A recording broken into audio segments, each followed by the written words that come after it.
सभी को नमस्कार। ज्योग्राफिकल पिवट के प्लेटफॉर्म पर आप सभी का स्वागत। और आज हम जिस टॉपिक पे बात कर रहे हैं सोशियो कल्चरल ज्योग्राफी के जिस टॉपिक पे, वो है लैंग्वेज, दैट मीन्स भाषा, है ना। हम लोग जब भाषा पे बात करेंगे तो हम बात करेंगे भाषा से जुड़े हुए जो कॉन्सेप्ट्स हैं उनकी बात करेंगे। हम लैंग्वेज फैमिलीज़ क्या होती हैं उनकी बात करेंगे और फिर धीरे धीरे हम क्लासिफिकेशन में जाएंगे। इस लेक्चर को हम दो पार्ट्स में डिवाइड करेंगे। पहले पार्ट में हम फंडामेंटल्स क्लियर करेंगे और सेकेंड पार्ट में हम केवल क्लासिफिकेशन की बात करेंगे। इस तरह से ये लेक्चर आगे बढ़ेगा। चलिए हम लोग शुरुआत करते हैं। सबसे पहले हम ये जानने की कोशिश करते हैं कि भाषा की संकल्पना से हमारा क्या तात्पर्य है, इसके वर्गीकरण के क्या आधार हुआ करते हैं, इसके मूलभूत सिद्धांत क्या हैं, इस पर हम सबसे पहले चर्चा कर लेते हैं। देखिए, जब हम भाषा की बात करते हैं तो हम अच्छी तरह से जानते हैं कि जब हम संस्कृति की बात करते हैं, हमने कल्चर के ऊपर लेक्चर्स भी किए हैं, जब हम संस्कृति की बात करते हैं तो हम बात करते हैं वे ऑफ लाइफ की, ठीक है। और जब हम वे ऑफ लाइफ की बात करते हैं तो उसमें एक बहुत इम्पॉर्टेंट एस्पेक्ट होता है कम्युनिकेशन, है ना, संचार, ठीक है। और उसका बेस है लैंग्वेज, है ना, उसका आधार है भाषा। इसीलिए कहा जाता है कि यह है संस्कृति का हृदय और समाज का गोंद, है ना। इसे क्या कहा जाता है? इसे कहा जाता है heart of culture and glue of society. Glue शब्द क्यों इस्तेमाल किया गया है? क्योंकि ये समाज किन से मिलकर बनता है? समाज लोगों से मिलकर बनता है, व्यक्तियों से मिलकर बनता है। और समाज को जो बांधे रखने, जोड़े रखने वाली जो एक कड़ी है ना, सबसे महत्वपूर्ण कड़ी, वो है भाषा। इसीलिए कहा गया है समाज का गोंद, ग्लू ऑफ सोसाइटी, ठीक है।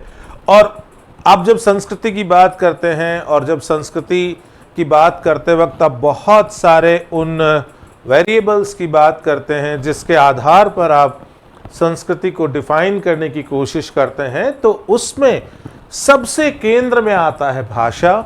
इसीलिए कहा गया है कि भाषा संस्कृति का हृदय है, ठीक है। भाषा के बिना संस्कृति को एक पीढ़ी से दूसरी पीढ़ी तक हस्तांतरित नहीं किया जा सकता, ठीक है। ये संभव ही नहीं है। और हम जानते हैं कि जो सांस्कृतिक गुण होते हैं, जो कल्चरल ट्रेट्स होते हैं, वो एक पीढ़ी से दूसरी पीढ़ी में हस्तांतरित होते हैं। इस बात को हम बहुत अच्छी तरह से जानते हैं, क्योंकि ऐसा नहीं होगा तो संस्कृति जीवित ही नहीं रह पाएगी। संस्कृति के जीवित रहने के लिए उसका जरूरी है एक पीढ़ी से दूसरी पीढ़ी में ट्रांसफर होना। और वो ट्रांसफर जो है वो बिना भाषा के कैसे संभव हो सकता है।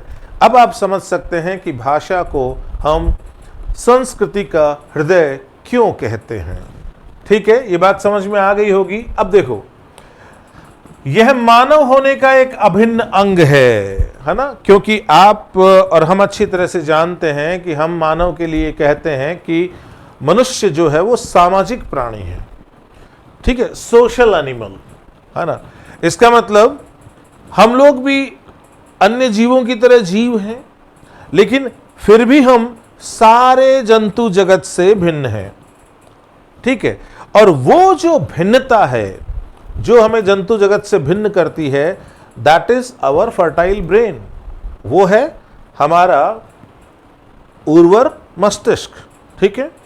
और ये जो हमने उन्नति की है, जिस तरह से मानव सभ्यता का विकास आगे बढ़ा है, ये उत्तरोत्तर आगे तभी बढ़ा है जब एक पीढ़ी से दूसरी पीढ़ी में हमने ज्ञान का हस्तांतरण किया, हमने संस्कृतियों का हस्तांतरण किया। और वो हस्तांतरण भाषा के बिना संभव नहीं है। इसीलिए कहा गया है कि यह मानव होने का एक अभिन्न अंग है जो हमें पशु जगत से अलग करता है। क्लियर? मैं समझ रहा हूं कि पहले पैराग्राफ में कहीं कोई दिक्कत नहीं है। अब देखो, नो डाउट भाषा संचार का एक माध्यम है, इसमें कोई शक नहीं है, इसमें कोई शक नहीं कि भाषा संचार का माध्यम है। लेकिन भाषा को केवल संचार का माध्यम समझ लेना हमारी भूल होगी। ठीक है, भाषा उससे कहीं अधिक है।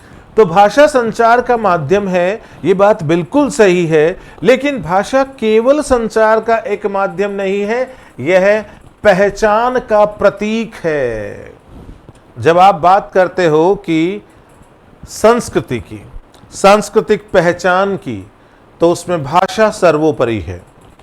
भाषा सामाजिक स्तरीकरण का एक उपकरण है। भाषा के आधार पे आपने देखा होगा सोशल स्ट्रेटिफिकेशन, है ना, क्योंकि ये भी एक भाषा के अध्ययन के अंदर हम लोग पढ़ेंगे कि किस तरह से भाषा में हायरार्की जो है वो देखी जाती है ना।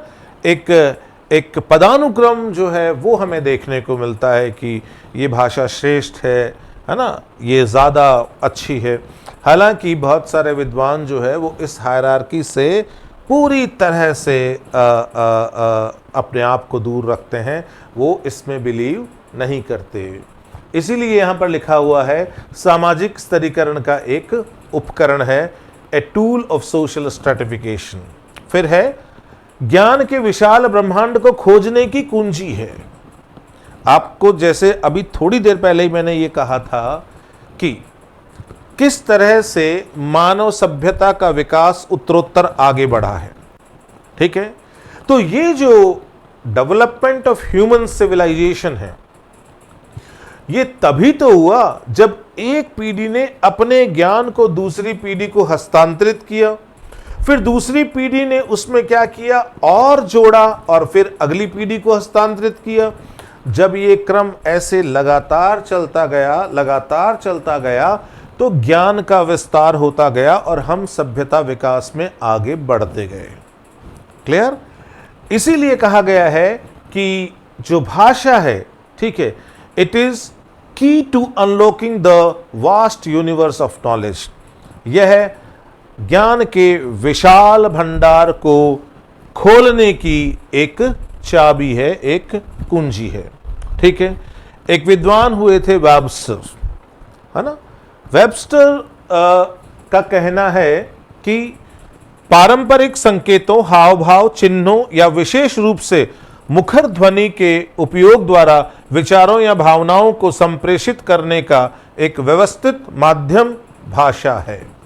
इस तरह से वो लैंग्वेज को परिभाषित करते हैं। ठीक है, तो लैंग्वेज केवल और केवल ध्वनि नहीं है।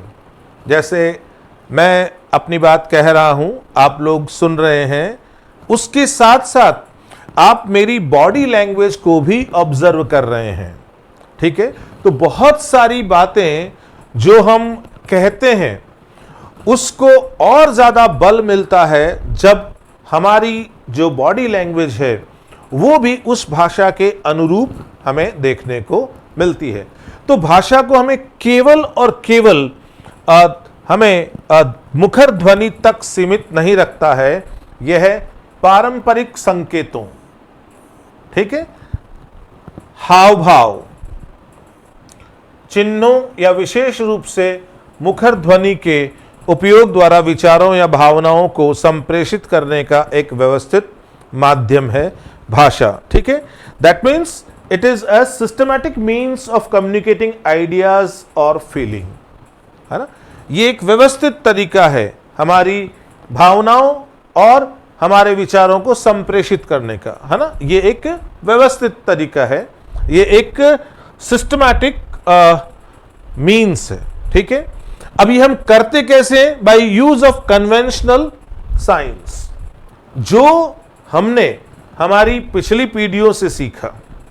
ठीक है, जैसे हम देखते हैं कि हम मान लीजिए किसी का अभिवादन करना चाहते हैं और हम सिर्फ और सिर्फ अपने हाथों को जब जोड़ के और अपने शरीर की जो भाषा है उससे इस बात को इंगित कर देते हैं कि हमने सामने वाले का अभिवादन किया है, इसमें हमें ध्वनि की आवश्यकता भी नहीं होती। आई मेरी बात समझ में? तो इसीलिए कहा गया है कन्वेंशनलाइज साइंस, है ना। जिस तरह से हमने यूं किया तो ये एक परंपरागत हमारे क्या है, प्रतीक हैं, ठीक है, परंपरागत संकेत हैं हमारे। फिर है गेस्चर्स, हमारी बॉडी के गेस्चर्स और पोस्चर्स, है ना, ये जो भाव भंगिमाएं हैं हमारी, है ना, और वोकल साउंड, है ना, और हमारी ध्वनि, ठीक है। तो भाषा के ऊपर एक सामान्य परिचय हमने देखा, है ना, भाषा से हमारा क्या तात्पर्य है। हमने इतना सा देखा कि नंबर 1 कि भाषा केवल और केवल संचार का माध्यम नहीं है, पहली बात, ठीक है। भाषा जो है वो हमारी पहचान का प्रतीक है, सामाजिक स्तरीकरण का एक उपकरण है, ज्ञान के भंडार को खोलने की एक चाबी है। दूसरा हमने ये देखा कि भाषा में जो संप्रेषण है वो केवल और केवल ध्वनि तक सीमित नहीं है, इसमें हमारे परंपरागत संकेत, हमारे हाव भाव, वो सब भी शामिल होते हैं। चलिए हम लोग आगे चलते हैं। अब देखो, यदि हम पूरी दुनिया की बात करें, है ना, पूरे विश्व की बात करें, तो बहुत बड़ी संख्या है भाषाओं की, है ना, बहुत बड़ी संख्या है। 5-6 हजार भाषाएं जो है वो बोली जाती है, बहुत बड़ी संख्या है। लेकिन जब हम इनका वर्गीकरण करते हैं तो हम इसमें से जो इम्पॉर्टेंट फैमिलीज हैं उन्हीं को लेते हैं, और अकादमिक जगत में जब हम भाषा को पढ़ते हैं तो हम 6 प्रमुख भाषा परिवारों तक अपने आप को सीमित करते हैं, उनको हम डिटेल में पढ़ते हैं, ठीक है, जिसमें अनेकों भाषाएं शामिल हैं। लेकिन यदि हम टोटल वैरायटी की बात करें तो वो हजारों में है, ठीक है। फिर देखो, जिसमें से अधिकांश का कोई लिखित स्वरूप नहीं है ना, बहुत सारी भाषाएं हैं जिनका कोई लिखित स्वरूप नहीं है, अधिकांशतः ऐसी हैं जिनका कोई लिखित स्वरूप नहीं है।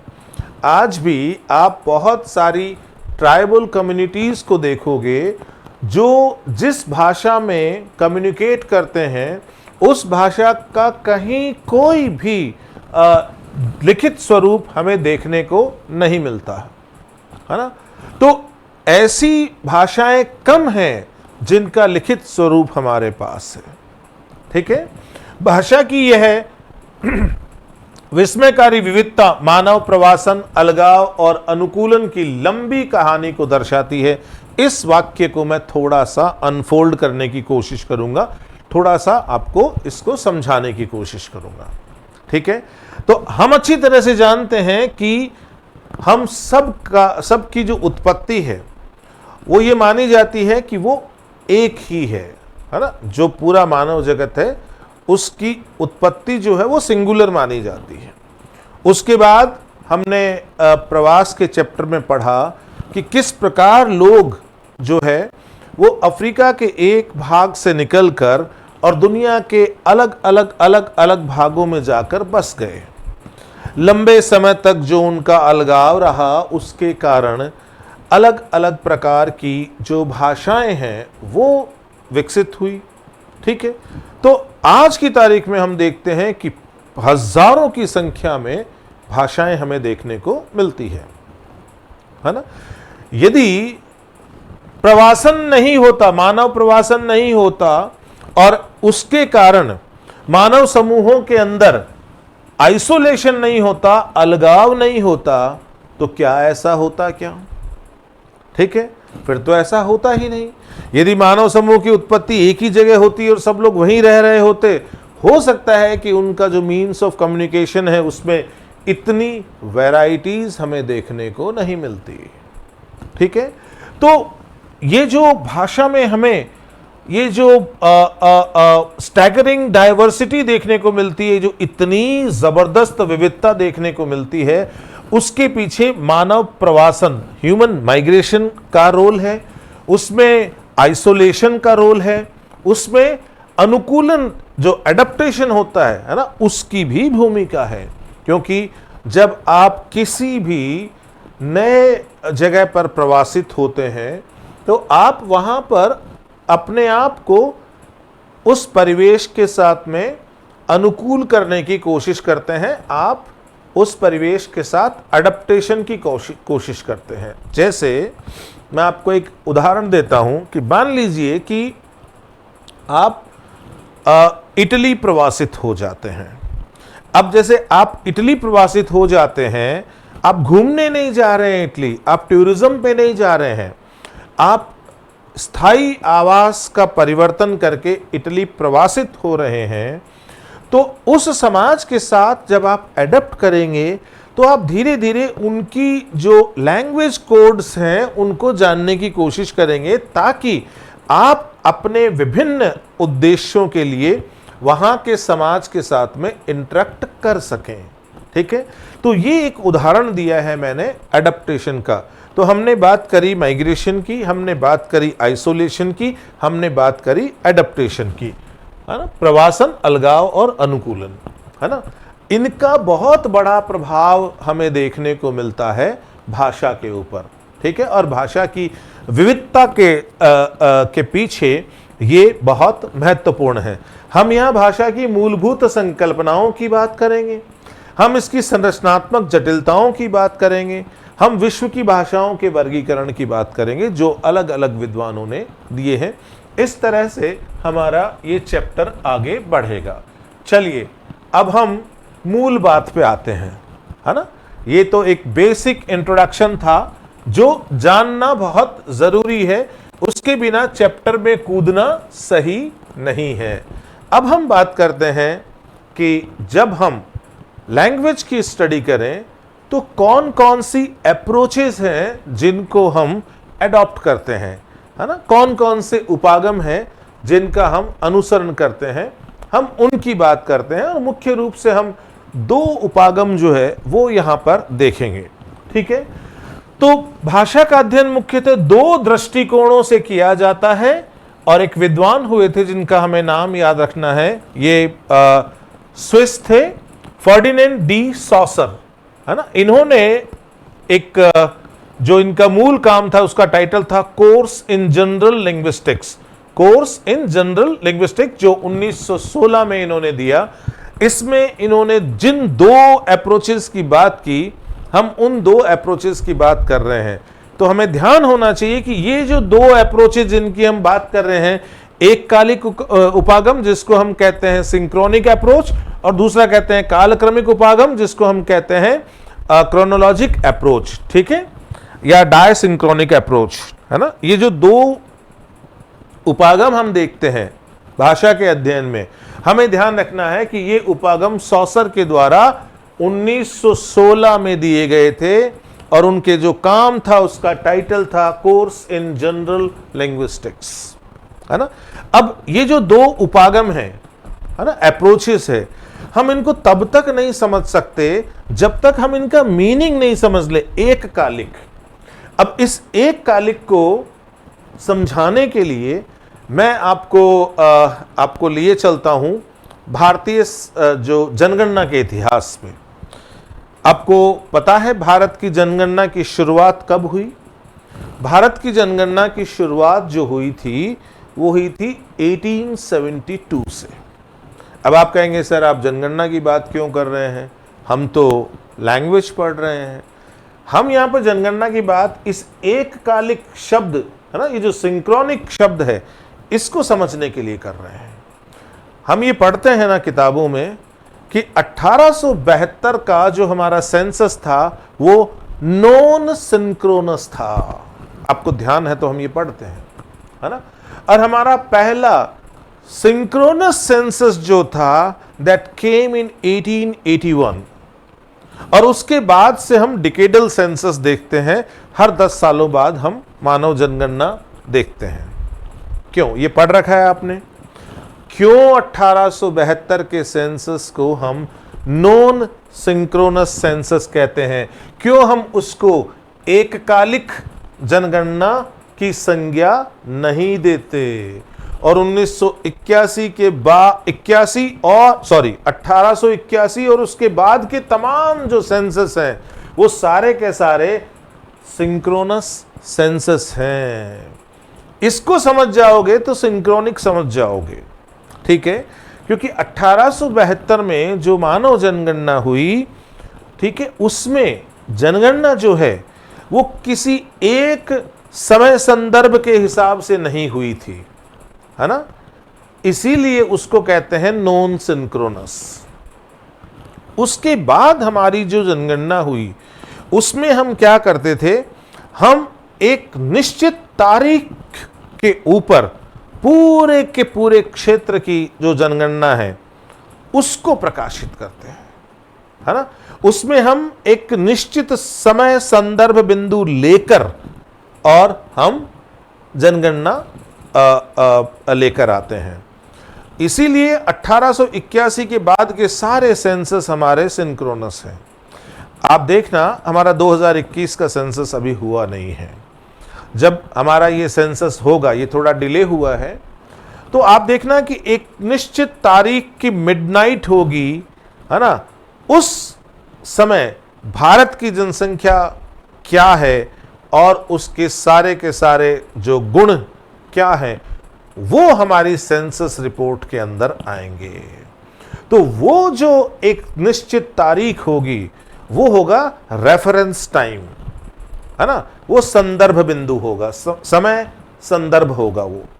तो जिसमें एक निश्चित समय संदर्भ होता है वो होता है सिंक्रोनिक।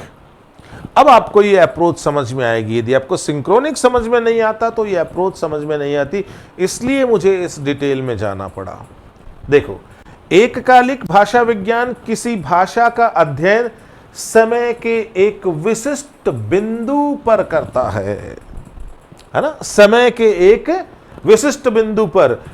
इसमें हम ऐतिहासिक उपागम लेके नहीं चलते।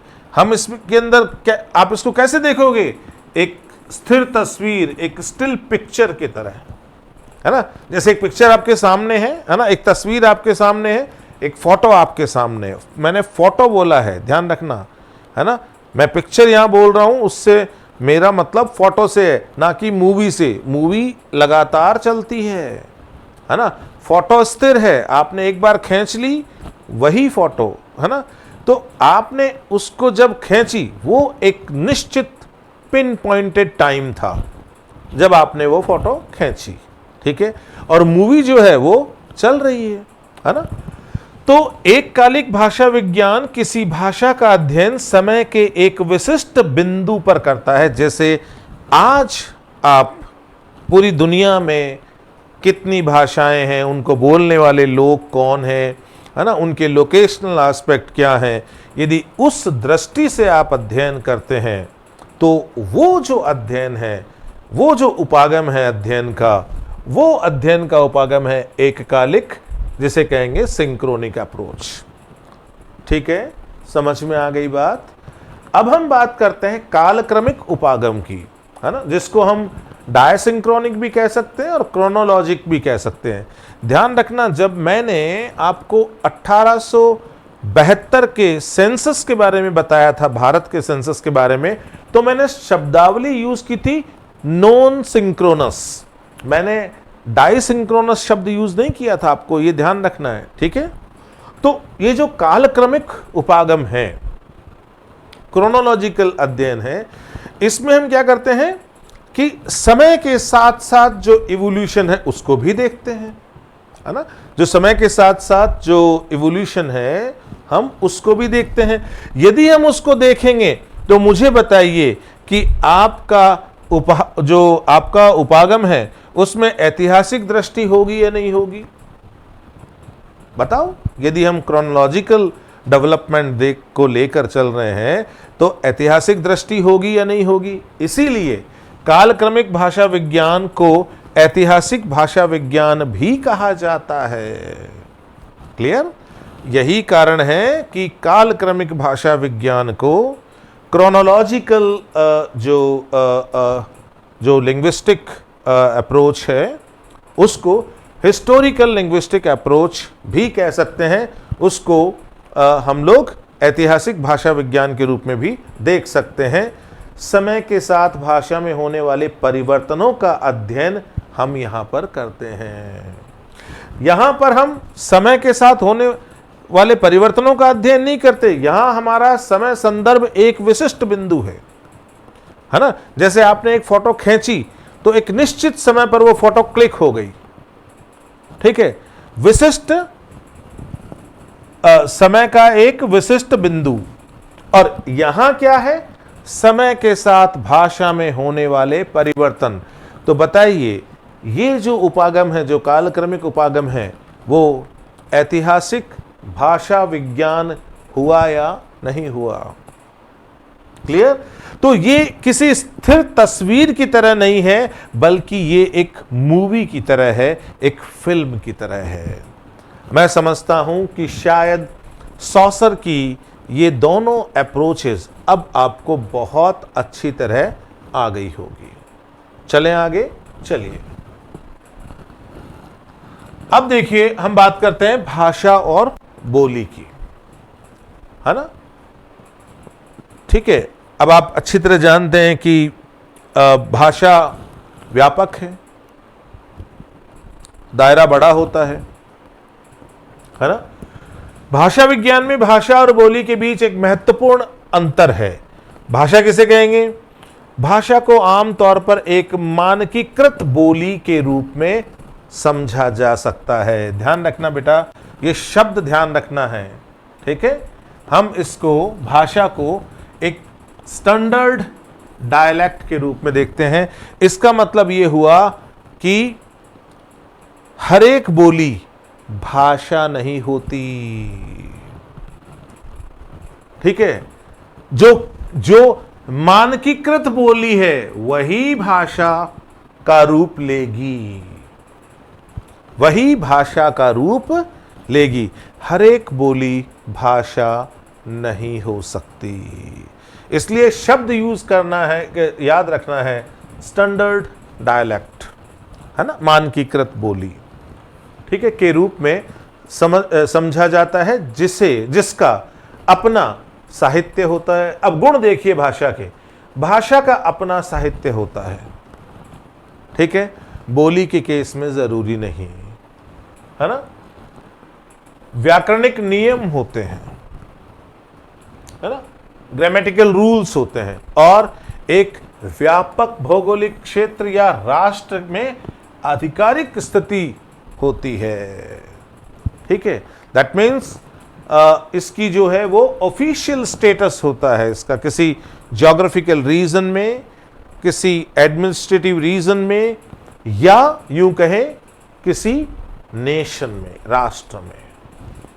और जैसा कि मैं पहले भी बता चुका हूं, जब राष्ट्र शब्द आ जाए तो ध्यान रखना बेटा, this is a group of people, है ना, ये लोगों का समूह है, ठीक है।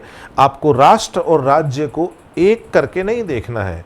राष्ट्र राज्य एक अलग संकल्पना है, ठीक है, जिसमें एक राज्य राष्ट्र भी है ना, लेकिन एक राज्य में अनेकों राष्ट्र भी देखे जाते हैं।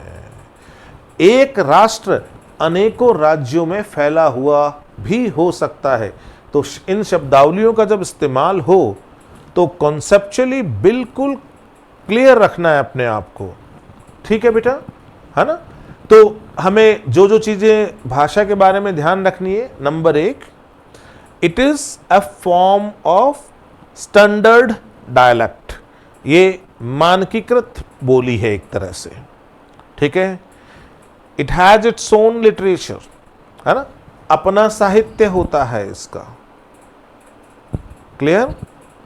It has certain grammatical rules, है ना, व्याकरणिक नियम होते हैं, and in many cases it has official status, है ना, आधिकारिक स्थिति होती है। अब वो आधिकारिक स्थिति जो है वो छोटे क्षेत्र में भी हो सकती है, बड़े क्षेत्र में भी हो सकती है, लेकिन बोली से यदि तुलना की जाए तो भाषा का जो क्षेत्र होता है वो व्यापक होता है, मैं समझता हूं ये बातें समझ में आ गई होगी। चलिए, डायलेक्ट या बोली की बात करें। बोली एक भाषा का क्षेत्रीय या सामाजिक संस्करण है। जैसे भाषा जो है वो मानकीकृत बोली है ना, इसी प्रकार बोली एक भाषा का क्षेत्रीय या सामाजिक संस्करण है, रीजनल और सोशल वेरिएंट ऑफ लैंग्वेज। ठीक है, बोलियों में उच्चारण, शब्दावली और व्याकरण में भिन्नताएं होती हैं। ठीक है, भिन्नताएं होती है, इसका मतलब ये हुआ कि इनके जो ग्रामेटिकल रूल्स हैं वो उतने डिफाइंड नहीं होते जितने लैंग्वेज के होते हैं, है ना। डायलेक्ट के ग्रामेटिकल रूल्स उतने डिफाइंड और उतने रिजिड नहीं होते जितने लैंग्वेज के केस में हमें देखने को मिलते हैं। क्लियर? भाषाई दृष्टिकोण से कोई भी बोली किसी अन्य से श्रेष्ठ या कमतर नहीं होती। इस बात को यहीं समझ लेना बेटा, है ना। हम लोग प्रजाति के केस में भी इस तरह के विद्वान पढ़ते हैं जो ये कहते हैं कि प्रजाति श्रेष्ठता या हीन प्रजाति जैसी कोई चीज नहीं होती। ठीक उसी प्रकार भाषाई दृष्टिकोण से कोई भी बोली किसी भी अन्य से श्रेष्ठ या कमतर नहीं होती है। ठीक है, हाँ, ये जरूर है कि एक भाषा दूसरी भाषा से, एक बोली दूसरी बोली से भिन्न होती है। ठीक है, अब भिन्नता है तभी तो हमारे पास इतनी जबरदस्त भाषाई विविधता है, लैंग्वेज डाइवर्सिटी है। भिन्नता है, लेकिन उसमें श्रेष्ठ और हीन की बात करना ये बेमानी है, ये अनुचित है। चलिए आगे चलते हैं। सामाजिक राजनीतिक रूप से एक भाषा और बोली के बीच का अंतर अक्सर शक्ति और प्रतिष्ठा से निर्धारित होता है। That means language is more powerful, more prestigious, है ना, इन कंपैरिजन टू डायलेक्ट। यदि हम बात करें सामाजिक राजनीतिक रूप से, यदि हम सोशियो पॉलिटिकली बात करें, तो हम ये कह सकते हैं कि भाषा और बोली का जो अंतर है वो अक्सर शक्ति और प्रतिष्ठा, पावर और प्रेस्टीज से निर्धारित होता है। ठीक है, चलिए अब देखो, प्रसिद्ध एक कहावत है जिसे भाषाविद मैक्स वैंड्रिच से जोड़ा जाता है, और वो कहावत क्या है उसको पहले हमें पढ़ना है और समझना है। ठीक है, एक भाषा एक बोली है जिसके पास एक सेना और एक नौसेना दोनों है। ठीक है, इसका मतलब प्रत्येक बोली भाषा नहीं है, प्रत्येक बोली भाषा नहीं है। हाँ, ये बात सही है कि भाषा जो है वो कभी न कभी कोई डायलेक्ट जरूर रही है ना, और वो डायलेक्ट क्या है, मानकीकृत है। वो जो बोली है वो क्या है, वो स्टैंडर्ड है, मानकीकृत है, जिसके पास में आर्मी भी है और नेवी भी है ना, जिसके पास में सेना भी है और नौसेना भी है। क्लियर? अब देखो, समभाषा रेखा, इसको समझना है बेटा। हम ज्योग्राफी के स्टूडेंट हैं, हमारे लिए ये बहुत महत्वपूर्ण है। जैसे हम सममान रेखाएं पढ़ते हैं ना, आइसोलाइंस पढ़ते हैं, आइसोबार पढ़ते हैं ना। आइसोलाइंस के एग्जाम्पल हैं, आइसोबार है, आइसोथर्म्स है, आइसोहाइट है ना। उसी तरह से आइसोग्लॉस। ठीक है, शब्दावली याद रखना क्या है, आइसोग्लॉस, है ना। अब ये जो आइसोग्लॉस है, ठीक है, ये क्या होता है इसको समझना। ये बेसिकली क्षेत्रीय सीमा है। क्या है ये? क्षेत्रीय सीमा है। ठीक है, कैसी क्षेत्रीय सीमा? किसी विशेष भाषाई विशेषता की क्षेत्रीय सीमा, है ना। कोई विशेष भाषा जो है उसका क्षेत्र कहां तक है, उसका सीमांकन जो होता है वो समभाषा रेखा द्वारा किया जाता है। ठीक है, भूगोलवेत्ता अक्सर किसी विशेष भाषाई विशेषता की क्षेत्रीय सीमा को चिन्हित करने के लिए समभाषा रेखा का उपयोग करते हैं।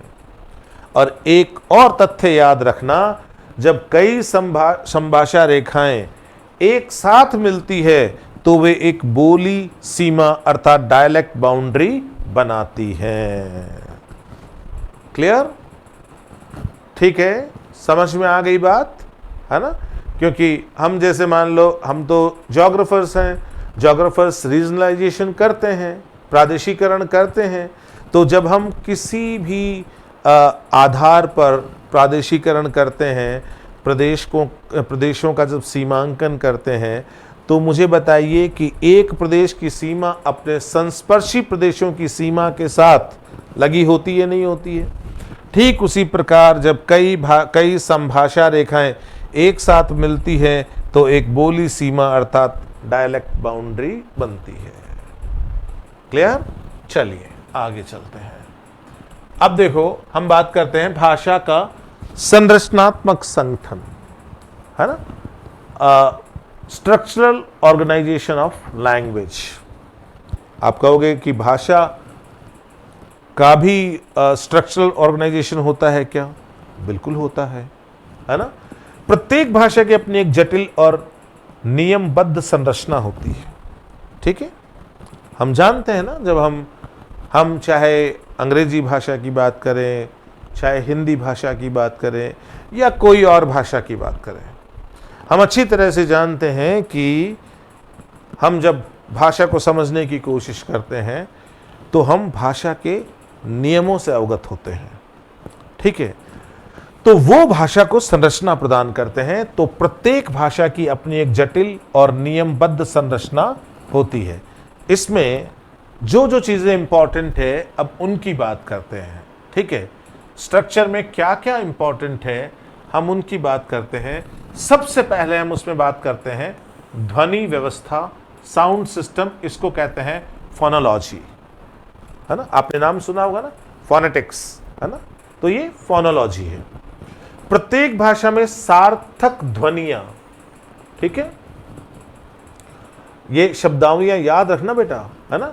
फोनेम्स का एक सेट होता है ना? सार्थक ध्वनियों का एक समूह होता है। उदाहरण के लिए जैसे हिंदी में पी और के सार्थक ध्वनियां हैं, क्योंकि हमारे पास कल शब्द भी है और हमारे पास पल शब्द भी है ना? और कल और पल ये दोनों शब्द अलग अलग मीनिंग कैरी करते हैं, इनके अलग अलग अर्थ हैं। क्लियर? तो ये जो हम पल और कल में जो हम अंतर कर पा रहे हैं, ये है हमारी ध्वनि व्यवस्था के कारण, है ना? फोनोलॉजी के कारण। ठीक है, तो भाषा की संरचना में जो सबसे पहला महत्वपूर्ण पक्ष है वो है ध्वनि व्यवस्था। दूसरा है शब्द रचना, है ना? वर्ड फॉर्मेशन, जिसको हम कहते हैं मॉर्फोलॉजी। क्या कहते हैं? मॉर्फोलॉजी। यह अध्ययन करता है कि कैसे ध्वनियों को मिलाकर सार्थक इकाइयां बनाई जाती हैं, है ना? कैसे हम ध्वनियों को मिलाकर, ये है ध्वनि व्यवस्था, है ना? यहां पर देखो पी और के, पल और कल, है ना? तो कैसे ध्वनियों को मिलाकर हम सार्थक इकाइयां, जिसको मॉर्फेम्स कहते हैं, बनाते हैं, और कैसे इन इकाइयों से शब्द बनते हैं। फिर इन इकाइयों से क्या बनते हैं? शब्द बनते हैं। उदाहरण के लिए जैसे एक शब्द है अविश्वसनीय, है ना? अब इस अविश्वसनीय में आप सार्थक इकाइयां जो है ना, उनको देखिए। इसमें 3 मॉर्फेम है ना? ये जो सार्थक इकाइयां हैं कितनी है? 3। इनको रूपिम कहते हैं। क्या कहते हैं इनको? रूपिम। और वो कौन कौन सी है? एक अविश्वसनीय में अ, दूसरा विश्वास, और तीसरा नीय, है ना? ये 3 जो है ये सार्थक इकाइयां हैं। ये 3 क्या है? सार्थक इकाइयां हैं। और ये कैसे मिलकर शब्द बनाती है? जैसे अ, विश्वास और नीय, इनसे मिलकर बनता है अविश्वसनीय। ठीक है। रूपिम भाषा की सबसे छोटी अर्थवान इकाई है, ध्यान रखना बेटा, है ना। भाषा की सबसे छोटी अर्थवान इकाई शब्द नहीं है, वर्ड नहीं है, ये रूपिम है, जिसको इंग्लिश में हम मॉर्फेम कहते हैं। ठीक है, ये सबसे जो छोटी इकाई है, सार्थक इकाई, वो रूपिम है, जिसको अंग्रेजी में हम मॉर्फेम कहते हैं, जिसे और अधिक सार्थक खंडों में विभाजित नहीं किया जा सकता। अ को हम नहीं तोड़ सकते, विश्वास को हम नहीं तोड़ सकते, निय को हम नहीं तोड़ सकते, है ना। अब और रूपिम के और खंड संभव नहीं है, ये सबसे छोटी सार्थक इकाई है ना। यह सबसे छोटी सार्थक इकाई है। चलिए, हमने भाषा के संरचनात्मक संगठन में बात की, ध्वनि व्यवस्था की, हमने बात की शब्द रचना की। अब हम बात करते हैं तीसरा जो महत्वपूर्ण पक्ष है ना, जो स्ट्रक्चरल ऑर्गेनाइजेशन का, है ना, लैंग्वेज के स्ट्रक्चरल ऑर्गेनाइजेशन का, वो है सेंटेंस फॉर्मेशन, वाक्य विन्यास, जिसको हम कहते हैं सिंटैक्स। क्या कहते हैं? सिंटैक्स। ठीक है, अब इसमें कंप्लीट सेंटेंस भी आएंगे, इसमें फ्रेजेस भी आएंगे, दोनों शामिल होंगे इसमें। यह उन नियमों का समूह है जो निर्धारित करते हैं कि शब्दों को वाक्यांशों, जिनको बोलते हैं फ्रेज, और वाक्यों में कैसे व्यवस्थित किया जाता है। हम बच्चे को, जब बच्चा भाषा सीखता है और जब वो अपनी बात कहने की कोशिश करता है, ठीक है, तो हम क्या करते हैं, जब उससे वाक्य सही फ्रेम नहीं होते तो हम उसको सही वाक्य बोलने के लिए कहते हैं, है ना, अभ्यास करवाते हैं उसको, है ना। अब वो सही वाक्य क्या है? जो नियमानुसार सही है, जो नियमानुसार सही है, वो सही वाक्य है। ठीक है, तो इसका मतलब ये सही बात है ना कि यह उन नियमों का समूह है जो निर्धारित करते हैं कि शब्दों को वाक्यांशों अर्थात फ्रेजेस और वाक्यों अर्थात सेंटेंसेस में कैसे व्यवस्थित किया जाता है। इसका मतलब सेंटेंस फॉर्मेशन जो होता है, जिसको हम बोलते हैं वाक्य विन्यास, है ना, ये निश्चित नियमों के ऊपर चलता है। क्लियर? उदाहरण के लिए हिंदी में एक सामान्य वाक्यांश संरचना जो है वो कैसी होती है? कर्ता कर्म क्रिया। हिंदी में कर्ता कर्म किया क्रिया, राम कर्ता, है ना, ठीक है, आम कर्म खाता क्रिया, राम आम खाता है। तो हिंदी में कैसे चलता है? कर्ता कर्म क्रिया। अंग्रेजी में कर्ता क्रिया कर्म। ये देखो, राम ईट्स मैंगो, राम करता है, यहां पे ईटिंग जो है वो क्रिया है, मैंगो जो है वो कर्म है। आ गई बात समझ में? अब आपको समझ में आ गया कि ये कितना महत्वपूर्ण है। ये जो नियम है सेंटेंस कंस्ट्रक्शन के, ये हिंदी में अलग है, अंग्रेजी में अलग है ना। हिंदी में इसका क्रम होता है कर्ता कर्म क्रिया, और अंग्रेजी में उसका जो सीक्वेंसिंग है कर्ता क्रिया कर्म। ठीक है, फिर है चौथा है, जब हम लैंग्वेज के स्ट्रक्चरल ऑर्गेनाइजेशन की बात करें तो उसमें चौथा जो है वो है विमर्श संरचना, डिस्कोर्स स्ट्रक्चर। ठीक है, अब जैसे मान लीजिए कि आप किसी के साथ संवाद करते हैं, है ना, तो एक वो विमर्शी है एक तरह का। यह अध्ययन करता है कि वाक्यों को एक सुसंगत संवाद या पाठ बनाने के लिए कैसे जोड़ा जाता है। ठीक है ना, वाक्यों को हम किस तरह से जोड़कर पैराग्राफ की रचना करते हैं, संवाद बनाते हैं, पाठ बनाते हैं। ठीक है, इसमें बातचीत के नियम और सामाजिक संदर्भ की समझ शामिल होती है। क्लियर? समझ में आ गई बात आपको, है ना। अब देखो, इसके अंदर एक बार हम लोग थोड़ा पीछे चलते हैं। जब हम भाषा का संरचनात्मक संगठन देखते हैं तो सबसे पहले बात आती है ध्वनि व्यवस्था की। ठीक है, सबसे पहले किसकी? ध्वनि व्यवस्था की, है ना।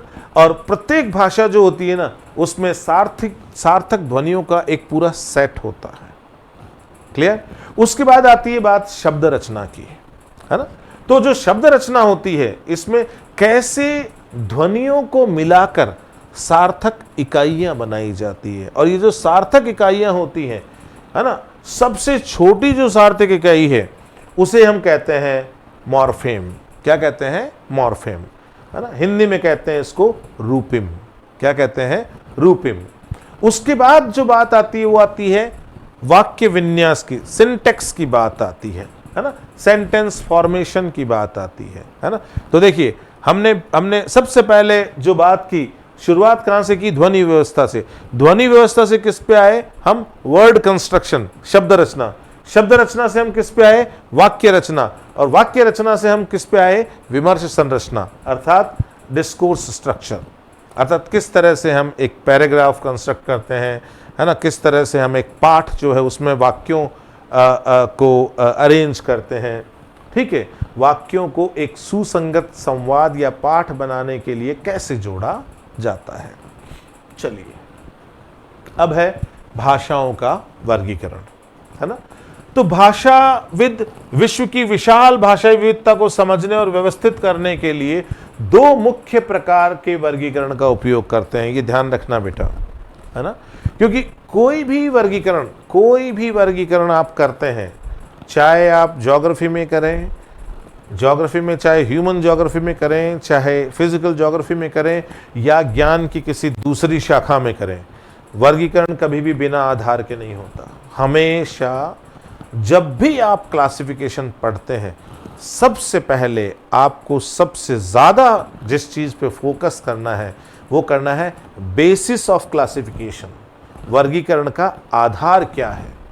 ठीक है, that is very important for us, वो हमारे लिए बहुत महत्वपूर्ण है। ठीक है, अब यहां देखिए आप, जब हम दो मुख्य प्रकार के वर्गीकरण की बात करते हैं भाषा को लेकर, पहला है आकृति मूलक या रूपात्मक वर्गीकरण, जिसको हम कहेंगे टाइपोलॉजिकल या मॉर्फोलॉजिकल क्लासिफिकेशन, है ना, आकृति मूलक या रूपात्मक वर्गीकरण। दूसरा है पारिवारिक या ऐतिहासिक वर्गीकरण। ठीक है, अब आपको नाम से भी कुछ कुछ समझ में आ रहा होगा, है ना। हम लैंग्वेज फैमिलीज की बात करते हैं, है ना।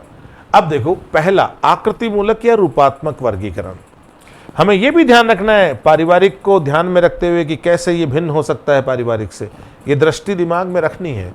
यह वर्गीकरण भाषाओं की संरचनात्मक विशेषताओं, विशेष रूप से उनके शब्दों की रचना और वाक्य विन्यास पर आधारित है। अभी अभी हमने स्ट्रक्चरल ऑर्गेनाइजेशन ऑफ लैंग्वेज पढ़ा था। ठीक है, और हमने उसके 4 पक्ष देखे थे। क्लियर? यदि उनको आधार बनाकर, है ना, यदि हम संरचना को आधार बनाकर वर्गीकरण करते हैं, तो वो वर्गीकरण आकृति मूलक या रूपात्मक वर्गीकरण कहलाता है। वो वर्गीकरण टाइपोलॉजिकल या मॉर्फोलॉजिकल क्लासिफिकेशन कहलाता है। क्लियर? तो क्योंकि अभी अभी हमने पिछली 2 स्लाइडों में हमने स्ट्रक्चरल ऑर्गेनाइजेशन की बात की थी, इसलिए बहुत आसानी से ये इस कनेक्शन में समझ में आना चाहिए, है ना।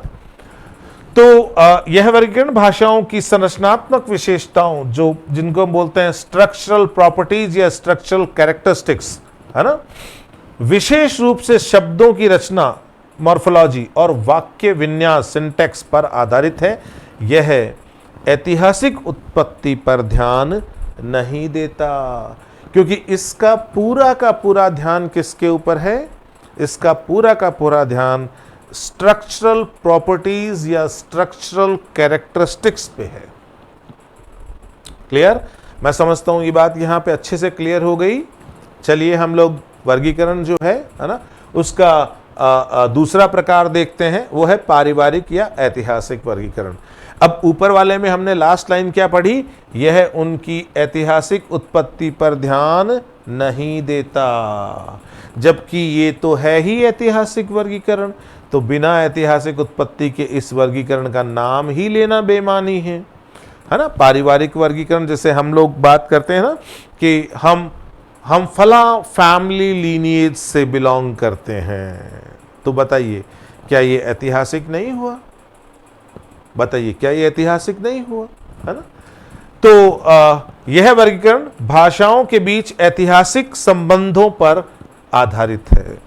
भाषाओं के बीच ऐतिहासिक संबंध, हम अभी जब लैंग्वेज फैमिलीज पढ़ेंगे तो हम देखेंगे कि एक फैमिली में बहुत सारी लैंग्वेज है ना। तो कहीं न कहीं कोई तो जेनेटिक लीनिएज होगा उनके बीच में, कहीं न कहीं कोई तो उनके अंदर एक आनुवंशिक जुड़ाव होगा, तभी तो हम निश्चित भाषाओं को एक निश्चित परिवार के अंतर्गत देखते हैं, है ना। तो वो जो हम अलग अलग भाषा परिवार बताते हैं, वो वर्गीकरण पारिवारिक वर्गीकरण का तरीका है। क्लियर? तो यह वर्गीकरण भाषाओं के बीच ऐतिहासिक संबंधों पर आधारित है, जिसमें उन्हें साझा पूर्वज से विकसित होने के आधार पर परिवारों में बांटा जाता है या समूहित किया जाता है। ठीक है, तो जिनके एंसेस्टर्स सेम हैं, जिन भाषाओं के पूर्वज सेम हैं, एंसेस्टर्स सेम हैं, वो एक फैमिली की भाषाएं होंगी। ठीक है, तो मुझे बताइए, हम जब पूर्वज की बात कर रहे हैं, बताइए हम इतिहास में जा रहे हैं या नहीं जा रहे? तो जब हम पारिवारिक वर्गीकरण की बात करेंगे तो वो ऐतिहासिक वर्गीकरण हुआ या नहीं हुआ? क्लियर? चलिए आगे चलते हैं। अब हम बात करते हैं सबसे पहले आकृतिमूलक या रूपात्मक वर्गीकरण की, है ना। आकृतिमूलक या रूपात्मक वर्गीकरण की, ठीक है। तो मुख्य प्रकार जो है इसके, उसमें एक है अयोगात्मक, है ना, आइसोलेटिंग, या ये होगा एनालिटिक, है ना। अयोगात्मक, बेटा टर्मिनोलॉजी याद रखनी है हमको, है ना। इन भाषाओं में प्रति शब्द रूपिमों का अनुपात बहुत कम होता है ना। तो इनमें जो मॉर्फेम्स होते हैं ना, मॉर्फेम्स वो बहुत कम होते हैं। जैसे अभी आपने अविश्वसनीय देखा, है ना, एक शब्द हमने एग्जाम्पल के रूप में लिया था पीछे, तो उसमें 3 रूपिम थे। ठीक है, तो बेसिकली कुछ भाषाएं होती हैं जो सरल होती है, रूपिम जो है प्रति शब्द रूपिमों का अनुपात जिनमें बहुत कम होता है। व्याकरणिक संबंध व्यक्त करने के लिए शब्द क्रम और स्वतंत्र कणों का उपयोग किया जाता है। ठीक है, वो भाषाएं अयोगात्मक में आती है, और चाइनीज लैंग्वेज मंदारिन इसका सबसे अच्छा एग्जाम्पल है। तो आपसे पूछा जाए कि मंदारिन जो है, ठीक है, वो आकृति मूलक वर्गीकरण के हिसाब से कौन सी है? अयोगात्मक है। ठीक है, अयोगात्मक है या आइसोलेटिंग है। क्यों है? क्योंकि इसमें प्रति शब्द रूपिमों का अनुपात बहुत कम पाया जाता है, और व्याकरणिक संबंध व्यक्त करने के लिए शब्द क्रम और स्वतंत्र कणों का उपयोग किया जाता है। क्लियर? ठीक है, वियतनामी भी इसका एग्जाम्पल है। अब अश्लिष्ट या प्रत्यय प्रधान, है ना, तो अब हम जब बात करेंगे प्रत्यय प्रधान की, ठीक है, तो हम देखो इसमें क्या होता है कि शब्द कई रूपिमों को एक साथ जोड़कर बनते हैं। यहां प्रति शब्द रूपिमों का अनुपात कम पाया जाता है अयोगात्मक में, यहां प्रति शब्द रूपिमों का अनुपात अधिक पाया जाता है। अंतर समझ में आ रहा है दोनों में, है ना। ठीक है, तो जो एग्लूटिनेटिव है उसमें प्रत्येक का एक स्पष्ट और एकल व्याकरणिक अर्थ होता है। रूपिमों को गोंद की तरह चिपकाया जाता है, रूपिमों को चिपकाकर शब्दों की रचना की जाती है। क्लियर, है ना। तो इसमें जो होता है मॉर्फेम्स का रेशियो जो होता है वो अधिक होता है। समझ में आ गई बात। एग्जाम्पल के लिए तुर्की, जापानी और द्रविडियन लैंग्वेजेस इसमें आती है। चलिए आगे चलते हैं। देखो इसमें तीसरा है जिसको हम कहते हैं श्लिष्ट विभक्ति प्रधान, है ना। इसको बोलते हैं इन्फ्लेक्शनल या फ्यूजनल या सिंथेटिक। इन भाषाओं में भी प्रत्यय होते हैं, है ना, जिनको सफिक्सेस बोलते हैं। ठीक है, अब प्रत्यय होते हैं, इसका मतलब रूप, जो रूपिम है उनकी प्रधानता यहां होगी, है ना। प्रत्यय है इसका मतलब रूपिमों की प्रधानता होगी, है ना। मॉर्फेम्स जो हैं वो इंपॉर्टेंट है यहाँ पे। इन भाषाओं में भी प्रत्यय होते हैं, लेकिन वे अक्सर कई व्याकरणिक अर्थों को एक साथ मिला देते हैं। इस प्रकार की जो भाषाएं हैं उसके उदाहरण हैं संस्कृत, लैटिन, ग्रीक, अराबिक, है ना, ये इसके उदाहरण हैं। और जो चौथा है वो है प्रश्लिष्ट, जिसको हम बोलते हैं पॉलीसिंथेटिक। ये भाषाएं एक ही शब्द में कई मूल शब्दों और व्याकरणिक रूपिमों को शामिल करके अत्यंत जटिल शब्द बनाती है ना। इसमें जो शब्दों की जो रचना है वो काफी जटिल होती है। क्यों? क्योंकि एक ही शब्द में कई मूल शब्दों और व्याकरणिक रूपिमों को शामिल किया जाता है। यदि ऐसा करेंगे तो शब्द रचना जो है वो कठिन होनी ही होनी है ना। जो अक्सर पूरे वाक्य के बराबर होती है। इसका मतलब क्या होता है कि कई बार एक ही शब्द जो है वो एक वाक्य जैसी अभिव्यक्ति रखता है ना। कई अमेरिकी इंडियन भाषाएं जैसे इनुक्टिटुट, है ना, ये इसका एग्जाम्पल है। इनुक्टिटुट ये इसका एग्जाम्पल है। चलिए अब देखो पारिवारिक या ऐतिहासिक वर्गीकरण की बात करते हैं, है ना। अब ये कुछ शब्द हैं जो हमारे लिए बहुत महत्वपूर्ण, जो आगे भी आएंगे, जो परीक्षा के अंदर जो हम सवाल करते हैं रीजन और असर्शन का, है ना। जो रीजन और असर्शन के सवाल आते हैं उनकी दृष्टि से ये जो आज का लेक्चर है हमारा, ये बहुत महत्वपूर्ण हो जाता है ना। तो ये ध्यान रखना है बेटा, हमें यूजीसी नेट जेआरएफ निकालना ये अलग बात है, वो एक अहर्ता से जुड़ा हुआ एग्ज़ाम है ना। एलिजिबिलिटी टेस्ट है वो। और जब हम असिस्टेंट प्रोफेसर के एग्ज़ाम की बात कर रहे हैं तो वो जो है वो डायरेक्ट कंपटीशन है, उसमें इन एंड आउट है। उसमें ऐसा नहीं है कि थोड़ा कम नंबर आए तो जेआरएफ नहीं मिलेगी तो नेट मिल जाएगी, है ना, वो सब नहीं है उसमें। तो हम इन सब चीज़ों को छोड़ नहीं सकते। अब देखो एक शब्दावली आपको देखने को मिलेगी, प्रोटो लैंग्वेज, बहुत इंपॉर्टेंट है प्रोटो लैंग्वेज। ठीक है, जब आप भाषाई परिवार देखोगे तो बार बार ये शब्दावली आएगी, तो पहले इसको क्लियर कर लो, यह एक पुनर्निर्मित, परिकल्पित और अलिखित भाषा है ना। Reconstructed, hypothetical and unwritten language. ठीक है ना।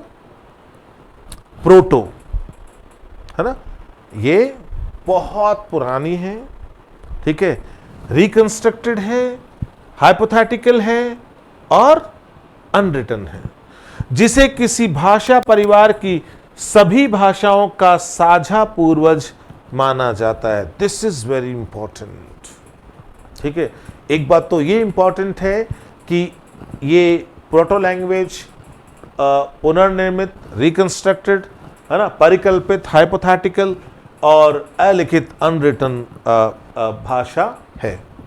एक तो ये इंपॉर्टेंट। दूसरा कि this might be the common ancestor for many languages, है ना।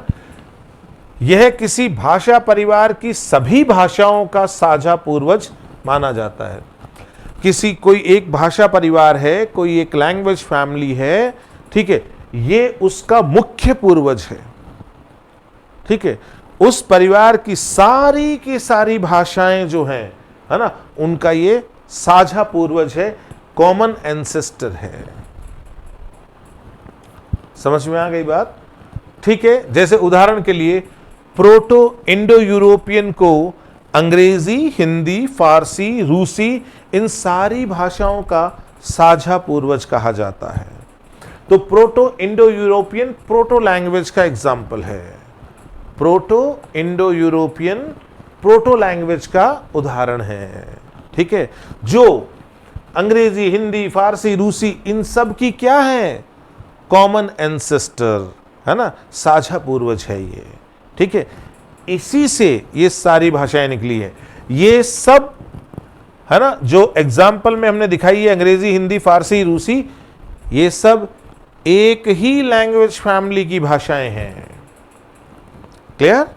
चलिए, अब सजातीय शब्द है ना, कॉग्नेट्स, इससे हमारा क्या मीनिंग है? ये वे शब्द हैं जो विभिन्न भाषाओं में समान दिखते हैं और समान अर्थ रखते हैं। विभिन्न भाषाओं में, एक भाषा नहीं, एक भाषा नहीं, विभिन्न भाषाओं में, है ना, समान दिखते भी हैं, समान अर्थ भी रखते हैं, क्योंकि वे एक ही पैतृक भाषा से विकसित हुए हैं। ठीक है, जैसे यहां एक पैतृक भाषा है प्रोटो इंडो यूरोपियन। ये जो पैतृक भाषा है, ये कई भाषाओं की पूर्वज है ना। इन अलग अलग भाषाओं में कुछ ऐसे शब्द हो सकते हैं जो दिखने में समान हो, भाषाएं अलग अलग है, भाषाएं अलग अलग है, ठीक है, लेकिन इनका पूर्वज एक है। इन भाषाओं में कुछ ऐसे शब्द हो सकते हैं जो दिखने में समान हो, जो अर्थ भी समान रखते हो, वो है सजातीय शब्द। इनको कहते हैं कॉग्नेट्स। क्लियर? ठीक है, समझ में आ गया होगा। हिंदी का रात्रि और अंग्रेजी का नाइट दोनों प्रोटो इंडो यूरोपियन से आए सजातीय शब्द कहे जाते हैं। अब देखो, भाषा परिवार मॉडल, हमने यहां पर एक की प्रोटो लैंग्वेज की, दूसरी बात की सजातीय शब्द की, तीसरी बात हम कर रहे हैं भाषा परिवार मॉडल की, है ना। ठीक है, तो एक में हमने बात करी कि एक जो है वो जो है वो साझा पूर्वज है, कई भाषाओं का साझा पूर्वज है, एक ही फैमिली की कई भाषाओं का साझा पूर्वज है। फिर हमने कहा कि जो एक ही परिवार की भाषाएं जिनका कॉमन एंसेस्टर है, साझा पूर्वज है, उसमें अलग अलग भाषाओं में कुछ ऐसे शब्द हो सकते हैं जो समान दिखते हैं, समान अर्थ रखते हैं, उनको सजातीय शब्द या कॉग्नेट्स कहते हैं। अब हम बात कर रहे हैं भाषा परिवार मॉडल की। ठीक है, तो लैंग्वेज फैमिली मॉडल क्या है? यह विचार सर विलियम जोन्स ने 1786 में एक ऐतिहासिक व्याख्यान के बाद में दिया, जो उसके बाद प्रोमिनेंस में आया, है ना, लोगों ने उसकी तरफ ध्यान दिया, जिसमें उन्होंने देखा कि संस्कृत, ग्रीक और लैटिन, ये तीनों नाम याद रखने हैं, है ना, इंपॉर्टेंट है। Sanskrit, Greek and Latin, Sanskrit, Greek and Latin के बीच इतनी मजबूत संरचनात्मक समानताएं हैं कि वे एक ही स्रोत से उत्पन्न हुई होंगी, ये कहना था विलियम जोन्स का। ठीक है, और कब? 1786, वे बैक, है ना, आज से लगभग 250 साल पहले, है ना। सर विलियम जोन्स जो है वो क्या कह रहे हैं कि जो तीन भाषाएं हैं, संस्कृत, ग्रीक और लैटिन, इनके बीच में स्ट्रक्चरल सिमिलरिटीज हैं, इनके बीच में संरचनात्मक समानताएं हैं।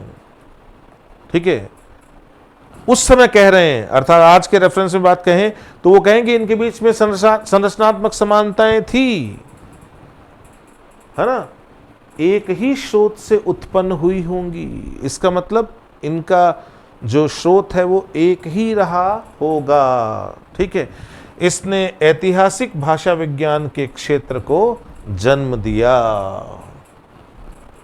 ठीक है, तो यहां से हमने क्या किया, इस विलियम जोन्स के काम के बाद लोगों ने भाषा परिवारों की बात करना शुरू करी। ठीक है, तो एक भाषा परिवार जो है उसमें भाषाओं के अंदर मजबूत संरचनात्मक समानताएं स्वाभाविक हैं। ठीक है, उनका एक साझा पूर्वज होना स्वाभाविक है। है ना, उनमें कुछ शब्दों का एक जैसा होना, कॉमन मीनिंग रखना स्वाभाविक है। चलिए अब देखो, भाषा संबंधी विविध शब्दावलियों की बात करते हैं ना, ज्यादा नहीं है, थोड़ी बहुत है। ये पहला मानकीकरण।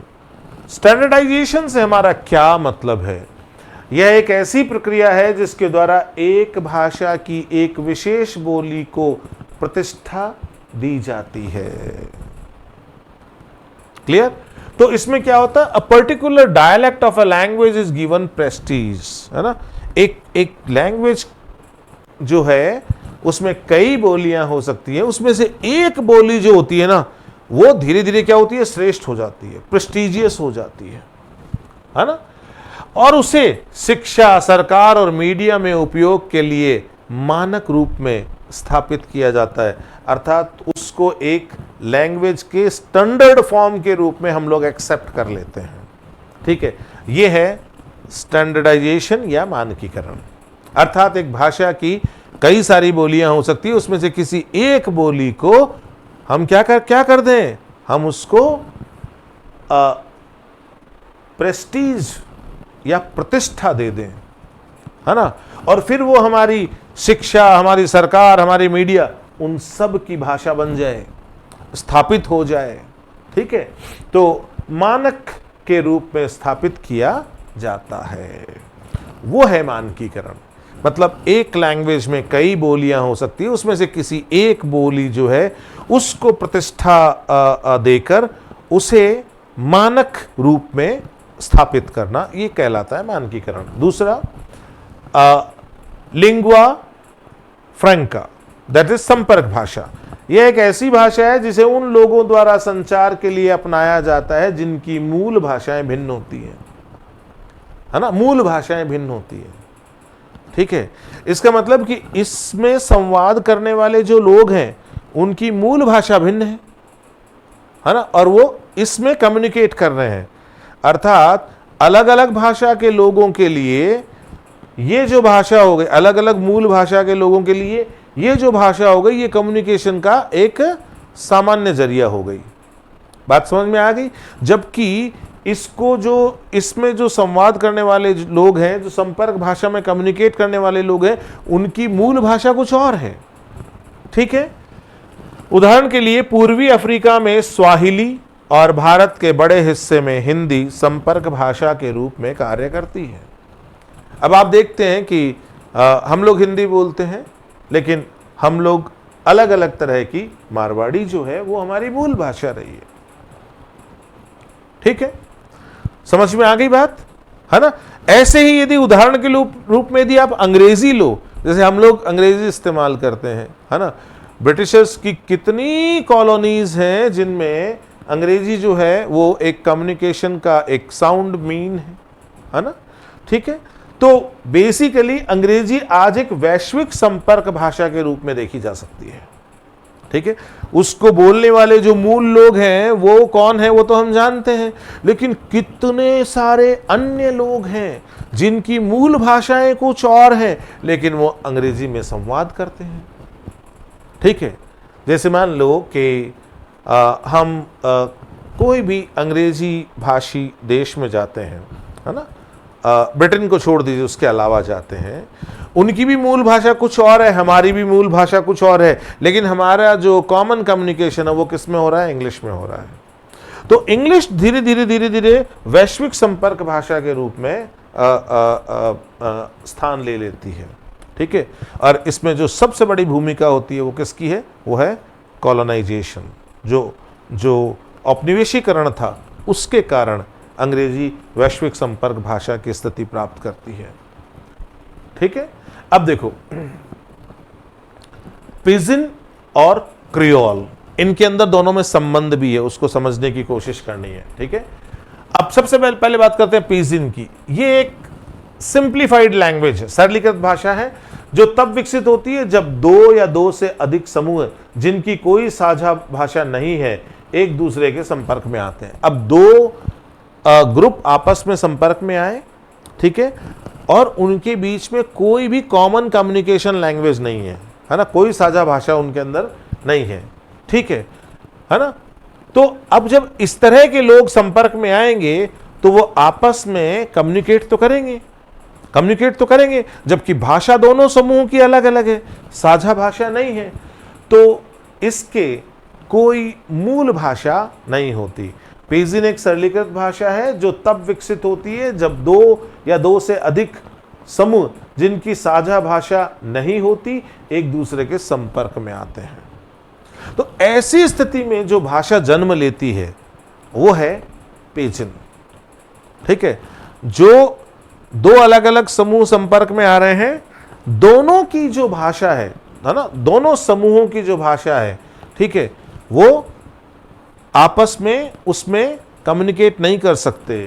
ठीक है, तो इन दोनों समूहों के बीच कोई साझा भाषा नहीं है ना। अब जो भाषा विकसित हुई है जिसके कारण इन दोनों समूहों में कम्युनिकेशन डेवलप हुआ है वो पिजिन है। तो इसीलिए कहा जाता है कि पिजिन जो है इसकी कोई मूल भाषा नहीं होती, है ना, इसके कोई मूल भाषा नहीं होते हैं। नो नेटिव स्पीकर, मूल भाषी नहीं होते, सॉरी, है ना, इसके कोई नेटिव स्पीकर नहीं होते। नेटिव स्पीकर कैसे होंगे? इस भाषा की उत्पत्ति, पिजिन की उत्पत्ति ही दो ऐसे समूहों के मिलने से हुई है जिनकी कोई कॉमन लैंग्वेज नहीं है। तो अब यहां पर जो उनके संवाद के लिए नई भाषा का जन्म हुआ है वो है पिजिन, है ना। तो अब इसको बोलने वाले मूल वो आपको कहीं नहीं मिलेंगे। ठीक है, तो इसके कोई मूल भाषी नहीं होते। नो नेटिव स्पीकर, इसके कोई नेटिव स्पीकर नहीं होते। फिर है क्रियोल, है ना। जब एक पिजिन भाषा विकसित होती है और बच्चों द्वारा अपनी पहली भाषा के रूप में सीखी जाती है ना।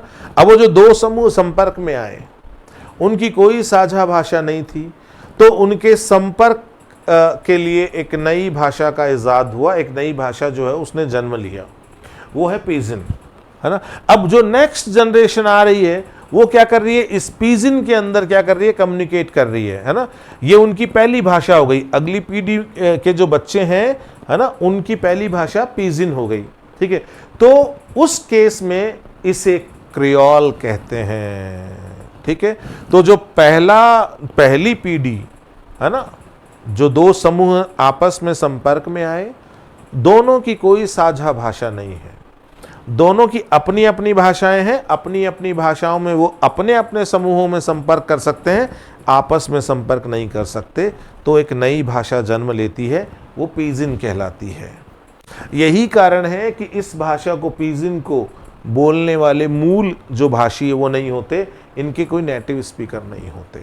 अब यहाँ पर ये जो दोनों समूह हैं, इनके बीच जो भाषा विकसित हुई है, अब इनकी जो नेक्स्ट जनरेशन आएगी, ठीक है, वो क्या करेगी? वो पहली भाषा के रूप में पिजिन भाषा को सीखेगी, है ना। जब एक पिजिन भाषा विकसित होती है तो बच्चों द्वारा अपनी पहली भाषा के रूप में सीखी जाती है ना। ऐसी स्थिति में पिजिन को हम क्रियोल की संज्ञा देते हैं, फिर वो क्रियोल बन जाती है। ठीक है, क्रियोल में पिजिन की तुलना में अधिक जटिल व्याकरण और शब्दावली होती है क्योंकि भाषा इवॉल्व हो जाती है। पिजिन के टाइम जो भाषा है उसका सरलीकृत रूप है, समय के साथ भाषा मजबूत हो जाती है, इवॉल्व हो जाती है, उसका विकास होता है, तो उसमें जटिलता आ जाती है, व्याकरण और शब्दावलियां जो है वो जटिल हो जाती है ना। तो पिजिन और क्रियोल में क्या लिंकेज है, क्या संबंध है, वो बिल्कुल क्लियर होना चाहिए। ये सरल क्यों है, ये जटिल क्यों है, ये बिल्कुल क्लियर होना चाहिए। अब देखो भाषा अधिग्रहण के सिद्धांत, है ना। इसमें हम लोग जो पहले सिद्धांत की बात करते हैं वो है नेटिविस्ट थियरी, है ना, और ये नोम चॉम्स्की की थियरी है। बहुत सरल है, नाम सिद्धांत देखकर हमें लगता है कुछ बहुत भारी भरकम चीज़ है, भारी भरकम नहीं है, बहुत सरल है। नोम चॉम्स्की द्वारा प्रस्तावित यह सिद्धांत मानता है कि बच्चे एक सहज क्षमता के साथ पैदा होते हैं जिसे भाषा अधिग्रहण उपकरण कहा जाता है, लैंग्वेज एक्विजिशन डिवाइस कहा जाता है। ठीक है, तो ये क्या कह रहा है? ये कह रहा है बच्चे जो है ना वो एक सहज क्षमता के साथ पैदा होते हैं। ठीक है, इसका मतलब उनमें जो है वो भाषा को ग्रहण करने का डिवाइस लगा हुआ है साहब, है ना। मैं फिर पढ़ देता हूं, ये सिद्धांत ये मानता है बच्चे सहज क्षमता के साथ पैदा होते हैं। Children are born with an innate ability, है ना। बच्चे सहज क्षमता के साथ पैदा होते हैं जिसे भाषा अधिग्रहण उपकरण कहा जाता है, अर्थात बच्चों के अंदर ये सहज क्षमता होती है, लैंग्वेज एक्विजिशन डिवाइस की तरह उनके अंदर लैंग्वेज को अक्वायर करने की क्षमता होती है। ठीक है, इसके विपरीत जो संज्ञानात्मक और सामाजिक सिद्धांत है, कॉग्निटिव और सोशल थियरी, वो क्या कहती है? इसमें पियाजे और वाइगोस्की जैसे सिद्धांतकार मानते हैं कि भाषा का विकास बच्चे और पर्यावरण के बीच एक जटिल अंतरक्रिया है। Language development is a complex interaction between the child and the environment. ये तो कह रहे हैं कि साहब बच्चा जो है ना, बच्चा वो एक सहज क्षमता के साथ ही पैदा होता है।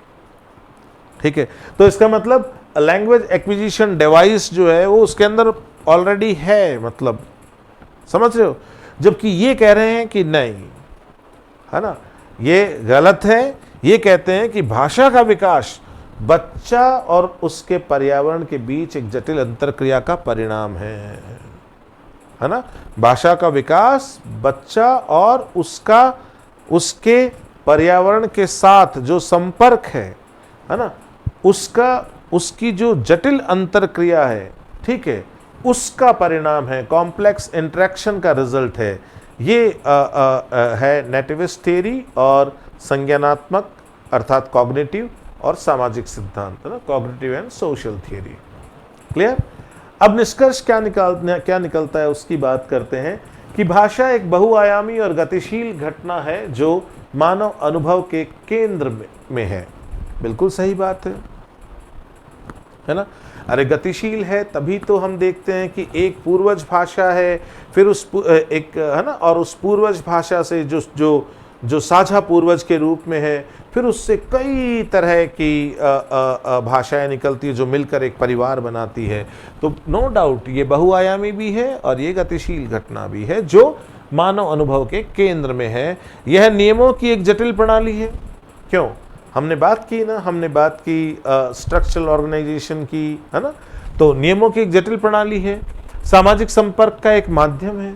भाषा जो है वो सामाजिक संपर्क का एक माध्यम है और सांस्कृतिक पहचान का एक शक्तिशाली प्रतीक भी है। ध्यान रखना, हमने पहली स्लाइड में ये बात कर ली थी, है ना।